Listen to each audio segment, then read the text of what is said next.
چنل گیمر خوش اومدیم. بعد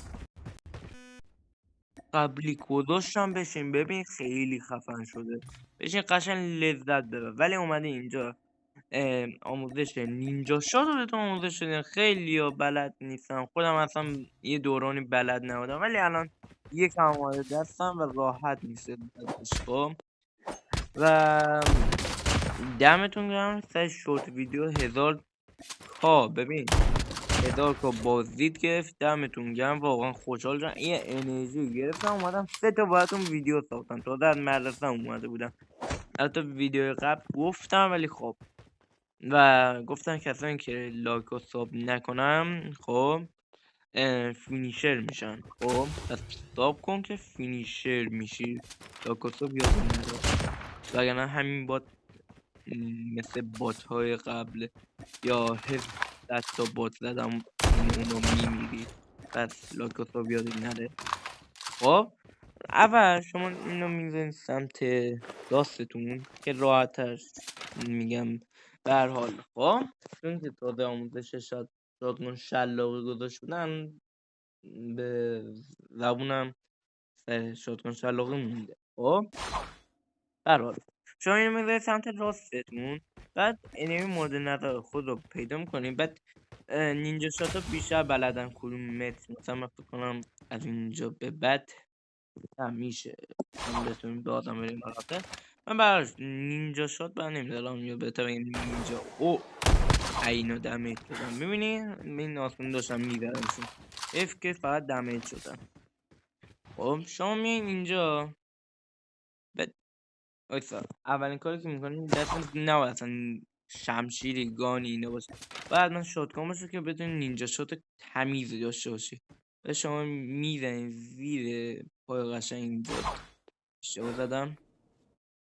خب میزنی اینجا میگن نینجا شات. این قشنگی و تمیزی. از بگم من خودم زیاد تمرین میکنم تا این موضوع که یه روزی اگه مثلا نینجا راحت بودم و بتونم راحت تر با نینجا شات استفاده کنم اینطور بزنیم دیگه. ببین الان من یکم گرم نیستم، ولی خب به هر حال شما ببین الان دوباره من کاتانا شمشیر دستمه کاتانا. خب به هر حال شما نمیدونم چرا بابا دیوار نباید بره چه استفاده نمیخوام. به هر حال خب شما اصلا مییم زیر پای این، ببین قشنگ باید دقیق باشه و میزنی میگن نینجا شات تمیز. دیدین حالا من طول میکشه دوباره این برگرده چون تو نمیمیری مردش. خب این میگن نینجا شات راحت تمیز زیبا. اصلا عشق میکنی ویدیو شاتگان شلاق 2 دقیقه این 3 دقیقه شد چون که طول میکشه نینجا پر بشه. حتی بگن شاید 4 دقیقه بشه. حالا به هر حال خب بیوای هم میتونم براتون انجام بدم. یه سنساب کنید بیا بیوای. بیوای قشنگ‌تر دارم. اینو میذارید سمت راست. نه آجی کار میکنم. اول باید دست شاتگان باشه. خودم خود نینجا نمیکشم معمولا اینطوری. نه به من بگو چرا دمیج شدی. خب به هر حال باش بیوای هم میتونم. چرا نمردی؟ به هر حال با بیوای با هر چیزی میشه انجام داد. با جک 12 ولی پیشنهاد نمیکنم چون تگ ضربه نمیشه مثلا ببین این تگ ضربه ضایع شده. چطوری یه بار من تگ ضربه زدم مثل شبه دهنش بیشه هم خیلی گنده کنه. حال برخال حالا یه بار وان شات شد ببینم شاید یه چیزی انداخته بودن یادم نمیاد. خیلی قبل پیش بود اون موقع تازه لول چند بودم فکر کنم لول 5 بودم اون موقع اینو گرفتم.